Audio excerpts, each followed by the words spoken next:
La pluie tambourine sur la vitre du bureau. Une pluie lourde, grasse comme un remords qu'on traîne depuis trop longtemps. J'ai laissé la porte entrebâillée en revenant. Vieille habitude de flic privé, toujours un pied dans le présent, l'autre prêt à détaler si le passé se met à gueuler trop fort.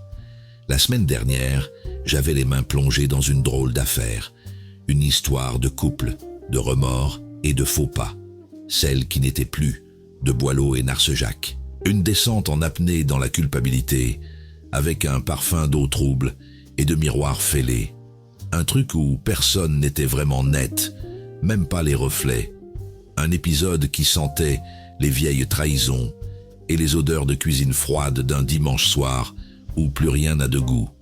On avait serré les dents, accoudé à une table bancale, à regarder deux auteurs démonter l'âme humaine comme on démonte un vieux réveil.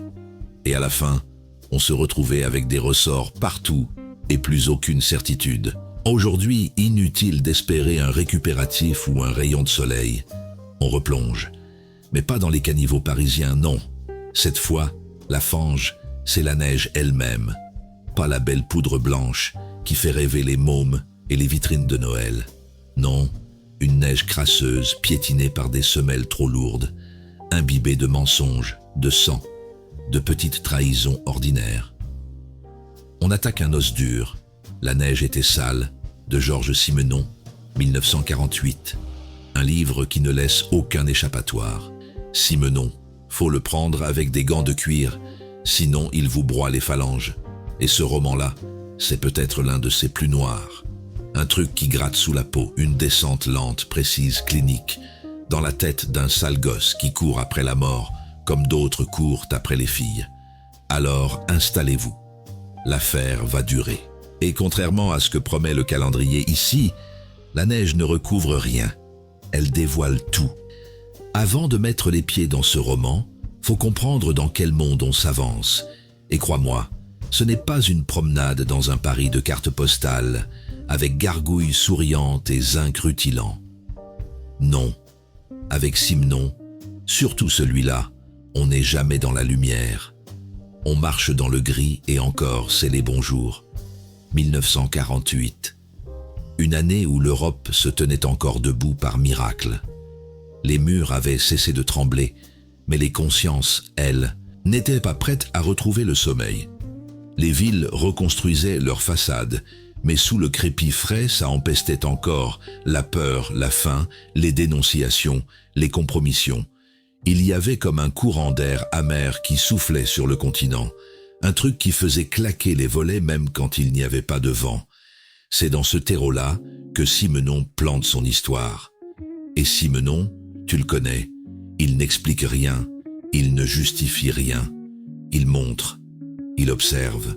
Il t'arrache le vernis pour te laisser la pulpe brute, celle qui colle aux doigts et tache les manches. Il a cette manière bien à lui de décrire un monde sans dire son nom, d'installer une ambiance sans l'enrober, comme un type qui t'ouvre la porte d'un taudis et te dit « Voilà, c'est là que ça se passe. Entre et tâche de pas salir tes chaussures. » Le roman ne mentionne pas la ville, il ne mentionne pas le pays, il ne mentionne même pas l'occupant. Mais chaque page pue la botte, la bureaucratie dure, la suspicion, les fenêtres qui s'éteignent trop tôt, les arrestations qui se font sans bruit. Une ville anonyme gelée, écrasée sous une neige épaisse et impitoyable. Une neige qui devrait blanchir le monde et qui pourtant, dans ce roman, semble attirer la crasse comme un aimant. Elle se transforme alors en une masse épaisse, d'un brun terne. Elle boit les secrets, les mensonges, le sang aussi. C'est une neige qui juge. Simenon a écrit ça après avoir longtemps été en déplacement, comme à son habitude, trimballant ses carnets et ses obsessions dans ses valises. À la sortie de la guerre, il était dans cette phase où il auscultait la nature humaine comme un toubib de campagne qui aurait perdu tout espoir de guérison. Il avait compris que derrière chaque façade, il y avait un petit enfer personnel, une pulsion mauvaise, une envie de foutre le feu à quelque chose, juste pour vérifier qu'on existe encore. Le décor, une pension minable. Des trottoirs glacés où les silhouettes filent tête baissée. Des cafés où le vin est si coupé qu'on se demande s'il reste encore un peu de raisin quelque part. Des policiers qui ne se fatiguent eux-mêmes plus à jouer aux bons flics. Des types en uniforme qui ne disent pas leur nom, mais qui font trembler les murs quand ils frappent à la porte. Et au milieu, un gosse, Frank, 19 ans, beau comme la tentation et sale comme un cul de basse-fosse.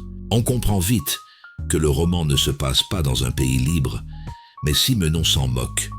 La liberté, c'est une affaire de cœur. Et dans ce roman, personne ne semble en avoir un qui fonctionne correctement. Ce qui frappe, c'est l'atmosphère, pas simplement la peur, pas simplement la violence. Non, ce sentiment épais, presque poisseux, que tout le monde sait tout sur tout le monde, mais que personne ne dit rien. On vit, on survit, on baisse la tête. On attend que quelque chose change, sans trop croire que ça viendra.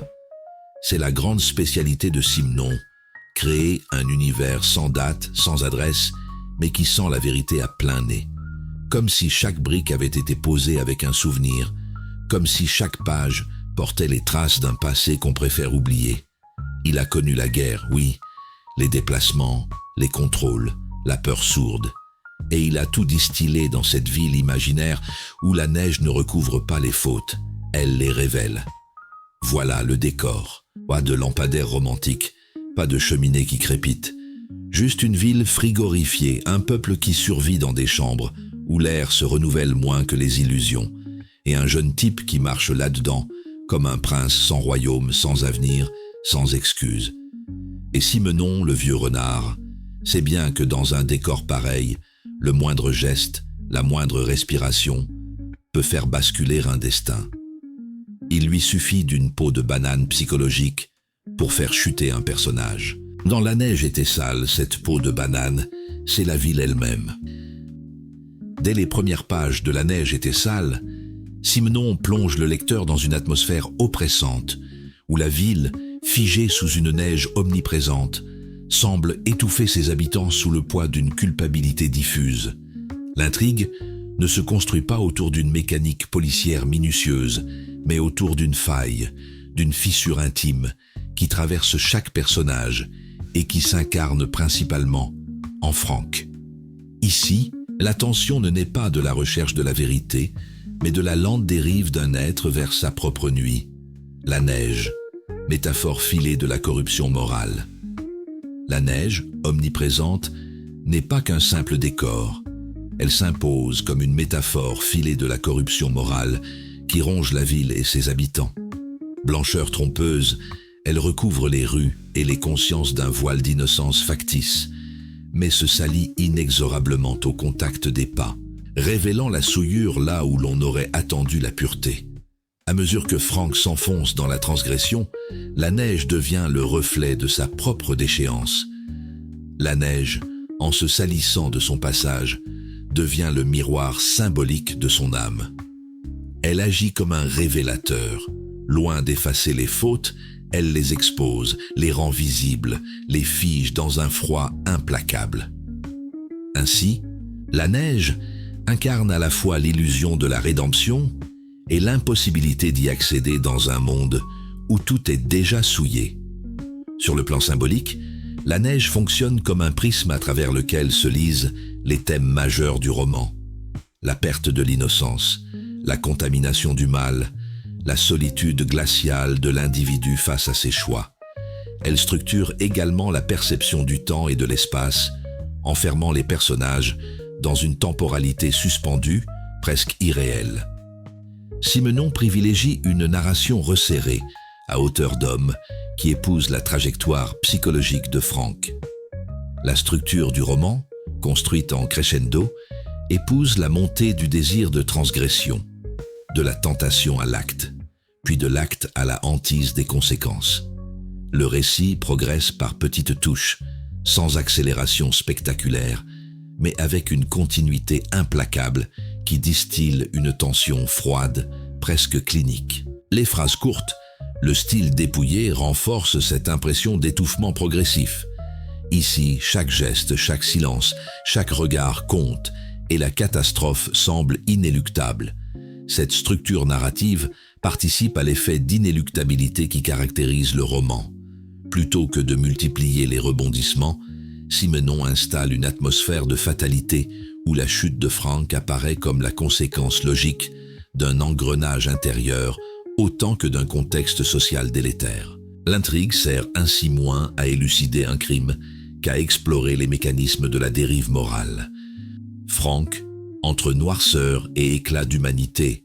Franck, 19 ans, occupe le cœur du roman.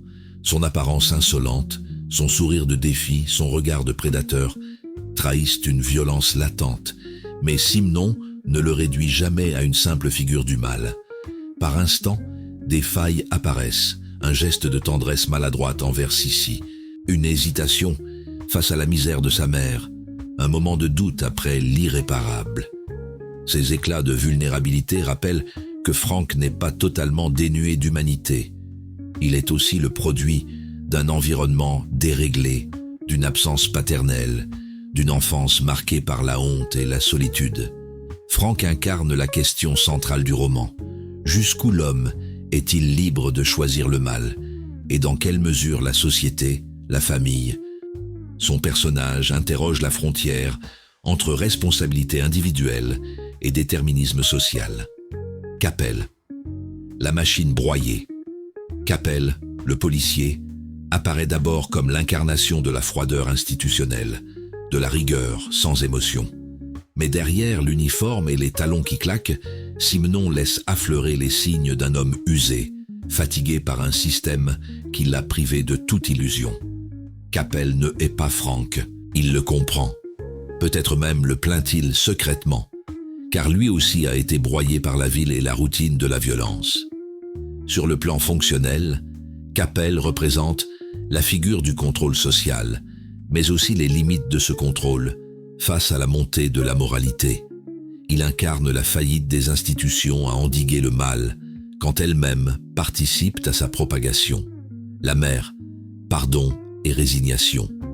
Personnage central, mais souvent en retrait, la mère de Franck incarne la résignation, la tendresse abîmée, la capacité à pardonner jusqu'à l'absurde. Elle a tout perdu, sauf ce réflexe maternel de tout excuser, même l'inexcusable. Sa présence diffuse, entre ombre et lumière, fait d'elle un témoin silencieux de la déchéance de son fils et de la sienne propre. Elle symbolise la part sacrificielle du lien familial, mais aussi la complicité passive qui permet au mal de prospérer dans l'intimité des foyers. Sissi, l'espoir impossible. Sissi, jeune fille de la pension, offre à Franck une possible échappée, une lueur d'innocence dans un univers saturé de noirceur. Mais Franck, prisonnier de ses pulsions et de son désespoir, ne saisit jamais vraiment cette main tendue. Sissi demeure ainsi la figure du salut manqué, du possible qui ne se réalise pas. Elle sert de contrepoint lumineux à la trajectoire de Franck, incarnant ce que le roman suggère sans jamais l'accomplir. La possibilité d'un autre choix. La ville, personnage à part entière. La ville, jamais nommée, jamais vraiment décrite, s'impose pourtant comme un personnage omniprésent. Elle observe, juge, pèse de tout son poids sur les existences. Ses rues glacées, ses marchés vides, ses cafés tristes créent un décor hostile, indifférent, où la rédemption semble hors de portée. La ville sous la neige devient le théâtre d'une tragédie sans issue, où chaque trace laissée dans la poudreuse est une confession involontaire. La ville incarne le contexte politique et social d'une société sous occupation, où la peur et la suspicion minent les rapports humains et où l'individu se retrouve broyé par des forces qui le dépassent. En refusant la généralisation et la simplification morale, Simenon construit avec La Neige et Thessale un roman d'une puissance rare, où la neige, loin d'être un simple décor, devient le symbole d'une corruption universelle. Sa structure narrative, tendue vers la chute, capte la lente dérive des êtres et la fatalité de leurs conditions. La complexité des personnages, leur dimension à la fois monstrueuse et fragile, fait de ce texte bien plus qu'un roman noir, une méditation sur la part d'ombre de l'homme et sur l'impossibilité de l'innocence dans un monde souillé. Simenon y déploie toute sa maîtrise de l'ambiguïté, offrant au lecteur une expérience littéraire aussi dérangeante que nécessaire. Avec La neige était sale, Simenon n'offre pas une enquête. Il offre un diagnostic, un état du monde, un état de l'âme et un gosse qui sert de thermomètre cassé. Et crois-moi, la température est glaciale. On pourrait croire que le roman parle d'un crime. C'est vrai, mais ça serait comme dire que la guerre, ça parle de balles. Le crime n'est qu'un outil, un révélateur. Ce que Simenon regarde, ce n'est pas l'acte, c'est ce qu'il dit de l'homme. Et dans ce livre, il dit quelque chose de terrible. Le mal n'a pas toujours une raison. Parfois, il est juste là, tapi dans un coin, prêt à sortir. Franck n'est pas un méchant traditionnel. Il n'a pas de trauma spectaculaire, pas de vengeance à accomplir, pas d'idéologie. Il agit, il prend, il méprise. Il veut vérifier qu'il existe. Et pour ça, il est prêt à mordre. Le roman pose une question dérangeante. Et si certains individus n'avaient pas besoin d'excuses pour basculer? Simenon ne cherche jamais à attendrir. Il ne cherche pas non plus à condamner. Il observe, comme un médecin légiste qui décrirait un corps froid, sans trembler. Un extrait le montre bien. Franck se sentit envahi d'une sorte de chaleur, une excitation qu'il n'avait jamais éprouvée. Ce n'était pas de la joie. Ce n'était même pas de la colère. C'était une certitude. Il pouvait tout faire. Tout est là. Franck ne tue pas pour détruire quelqu'un. Il tue pour s'assurer qu'il existe. Cette ville sans nom, gelée, brumeuse, écrasée sous une dictature implicite n'est pas un décor. C'est un personnage. Un personnage plus fort que Franck, plus ancien, plus tordu. Un personnage qui étouffe les âmes, empêche les rêves, broie les désirs. Dans ce monde-là, les enfants ne jouent pas. Ils apprennent à se taire. Les femmes ne rient pas. Elles survivent. Les hommes ne discutent pas. Ils surveillent. Simenon connaissait bien les atmosphères d'occupation, sans jamais vouloir les nommer. Ce flou crée un malaise puissant. On reconnaît tout, mais rien n'est dit. Comme si l'Europe entière pouvait se retrouver dans cette neige sale. Un autre extrait le laisse deviner. Rien ne bougeait dans la rue. Les fenêtres étaient closes, la neige étouffait les bruits, mais aussi les élans. Tout semblait figé dans une attente dont personne ne connaissait l'issue. La relation mère-fils est l'une des clés les plus sombres du roman. La mère de Franck est une figure tragique, une femme brisée, humiliée, qui s'accroche à son fils comme à sa dernière raison de survivre. Et ce fils la déteste autant qu'il la craint. Simenon ne psychologise jamais frontalement. Il laisse filtrer des signes, comme un médecin qui écouterait un cœur malade sans dire le diagnostic. Elle lui souriait, un sourire fatigué, un sourire qui n'attendait rien. Il détourna les yeux. On dirait une scène banale, mais elle suinte l'horreur émotionnelle. Une mère qui aime trop, un fils qui ne sait plus quoi faire de cet amour. Et au milieu, le silence. Le silence comme une troisième présence dans la pièce. Quant au père absent, il est partout, dans chaque geste disproportionné de Franck, dans chaque défi, dans chaque volonté de prouver quelque chose à quelqu'un qui n'existe pas. L'ordre qui écrase la police occupe une place centrale, pas comme gardienne de la loi, comme incarnation de la force brute. Capel est le visage de cette violence froide. Il ne poursuit pas la justice, il poursuit la vérité des actes, et la vérité, dans cette ville, ne pardonne jamais. Capel parlait doucement, et c'était précisément cette douceur qui faisait trembler Franck. La force de Simenon est de montrer une société où la police n'est plus un rempart contre le crime, mais une structure qui maintient l'ordre par la terreur. Dans un monde pareil, un gamin comme Franck n'a pas besoin d'une bonne raison pour mal tourner. Il n'en trouve simplement aucune pour bien faire. La neige est omniprésente, mais chez Simenon, elle n'est pas blanche. Elle est sale, elle noircit, elle fond en flaques épaisses, chargées de boue, de suie, de sang. C'est le symbole du roman. La pureté souillée, la vérité dévoilée, la trace qu'on ne peut plus effacer. Il marcha dans la neige, et sous ses pas, elle devenait grise. Il en éprouvait une sorte de satisfaction. Cette phrase dit tout. Franck est un type qui a besoin que le monde se salisse pour se sentir vivre. Enfin, Simenon tisse une fatalité glacée. On ne lit pas le roman pour savoir si Franck s'en sortira.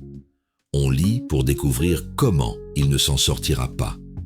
Il y a dans chaque page une certitude que tout va mal finir. Mais cette certitude ne rend pas l'histoire prévisible. Elle la rend inévitable. Simenon n'écrit pas un roman policier, il écrit une autopsie morale, et Franck en est le cadavre encore tiède. Pour comprendre un roman comme La neige était sale, faut revenir à l'après-guerre. Pas les lendemains triomphants de la libération qu'on raconte dans les bouquins d'école. Non, la vraie après-guerre, celle où les gens n'osaient plus se regarder dans les yeux, celle où les places publiques portaient encore l'odeur des bottes, où les appartements résonnaient du silence laissé par ceux qui n'étaient jamais revenus. Une époque où la lumière existait, oui, mais où elle n'éclairait rien. Elle servait juste à rappeler ce qu'on avait perdu. Nous sommes en 1948. L'Europe pense encore des plaies qui ne se refermeront jamais totalement. Les murs sont debout, mais à l'intérieur, c'est bancal. Les consciences aussi. On se demande qui a fait quoi, qui a parlé, qui s'est tu, qui a survécu pour de mauvaises raisons. Et dans ce climat de suspicion, de honte, de fatigue morale, Simenon arrive avec un roman qui dit « Voilà ce que la guerre a fait. Voilà ce que les hommes deviennent quand la peur est leur nourriture quotidienne. Voilà ce qui reste quand la dignité s'est fait la malle. » Mais Simenon ne parle jamais de la guerre frontalement. C'est sa manière de faire, refuser l'anecdote pour atteindre le vrai. C'est à la fois sa franchise et sa cruauté. Le contexte d'écriture Simenon, à cette époque-là, enchaîne les romans comme d'autres enchaînent les cigarettes. Mais La neige était sale, c'est un virage, un truc plus sombre que la moyenne. Il a bourlingué, quitté la France, vécu l'occupation en observateur, parfois trop proche des marges pour être tranquille.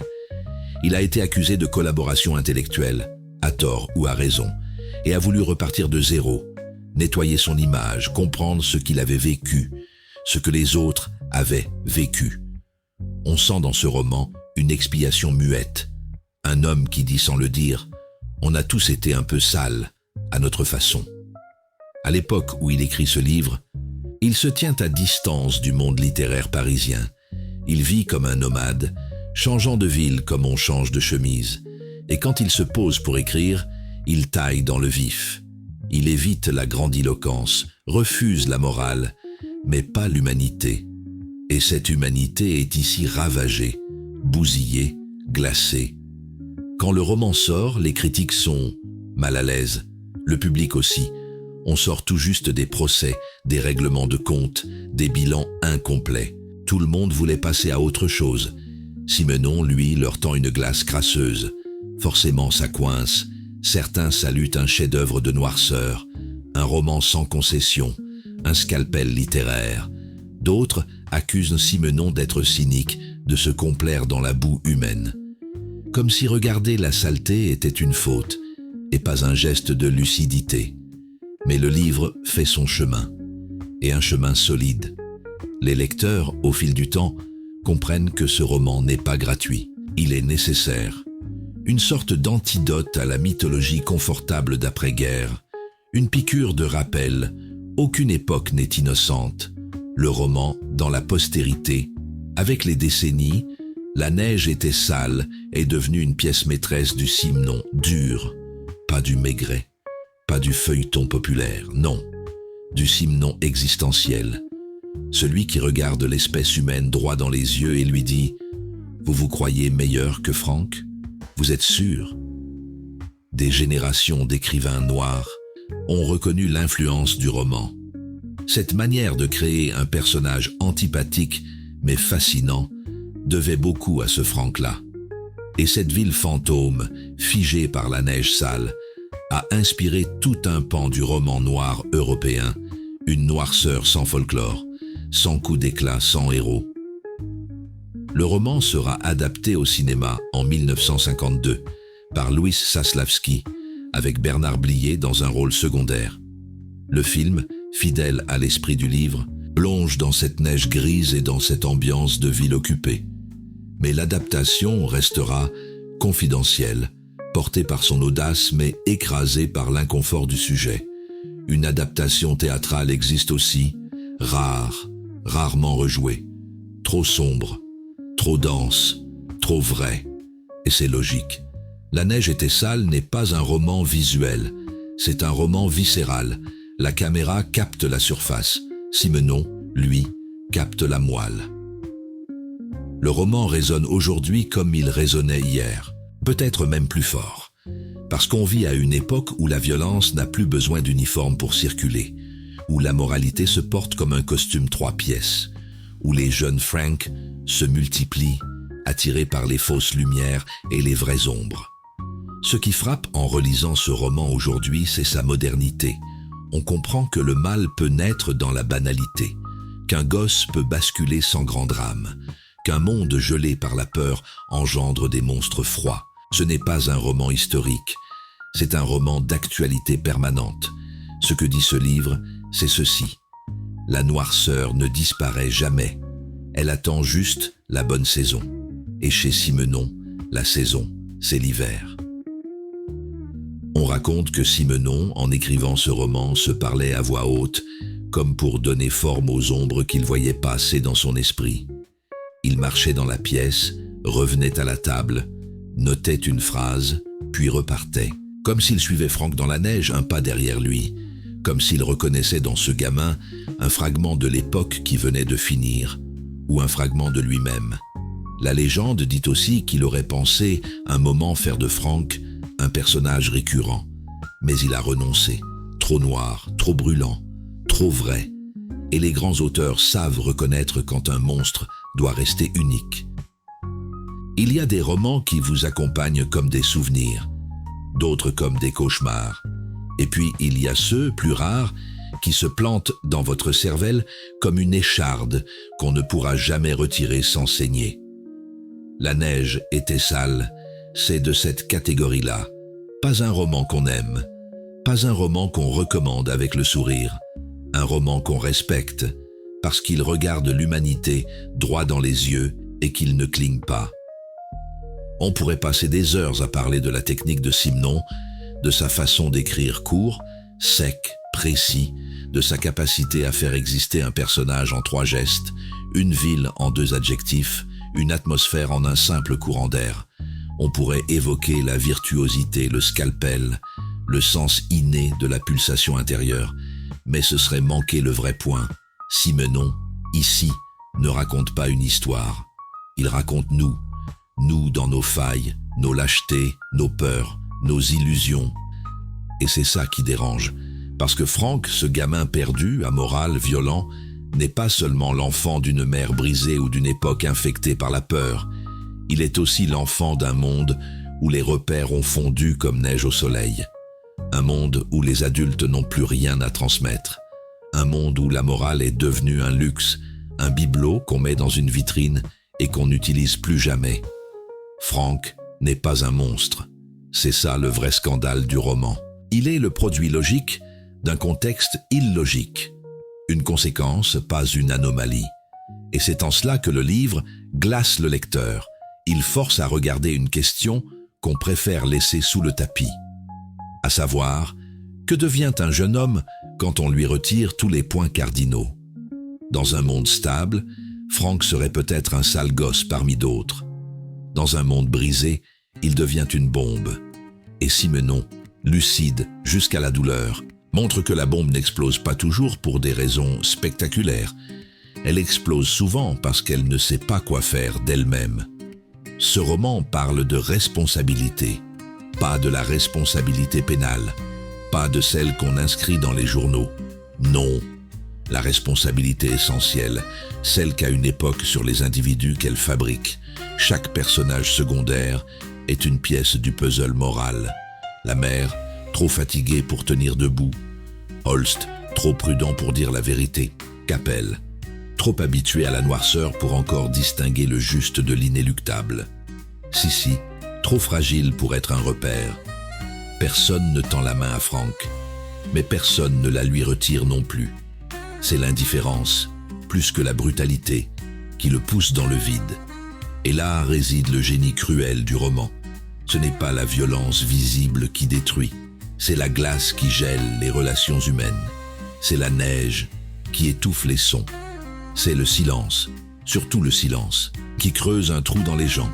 Sam, le narrateur que je suis, en a vu dans sa vie des types tordus par leur époque, des hommes que la misère, la honte, l'angoisse, la solitude avaient transformés en animaux blessés. Mais Frank porte en lui quelque chose de plus grave. Il porte l'absence de limite, l'absence de cap, l'absence d'horizon. Et c'est en ça que le roman est un chef-d'œuvre d'effroi silencieux.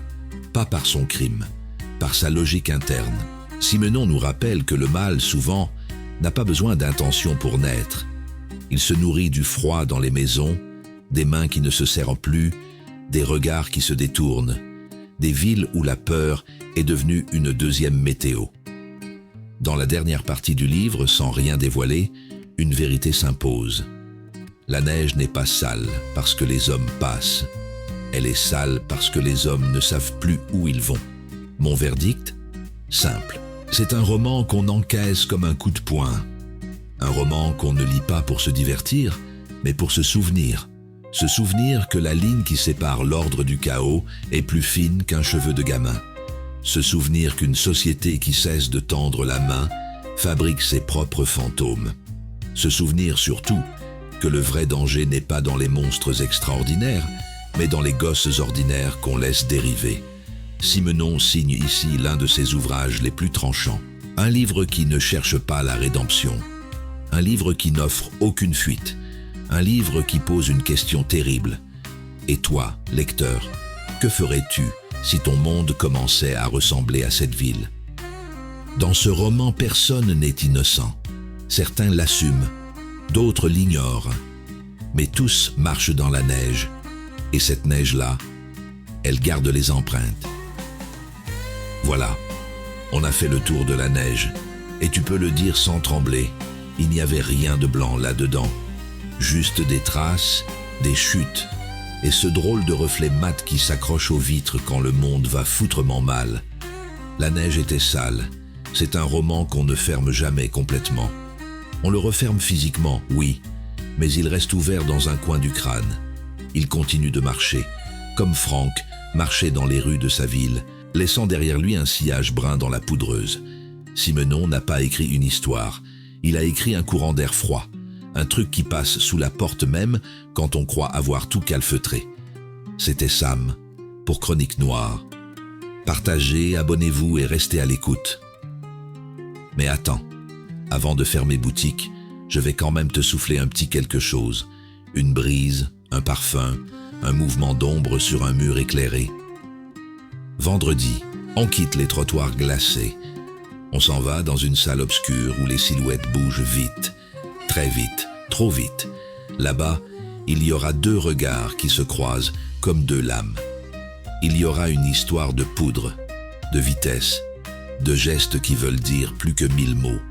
Un film où l'amour ne demande pas la permission et où les flingues parlent avec la précision d'un poème mal élevé.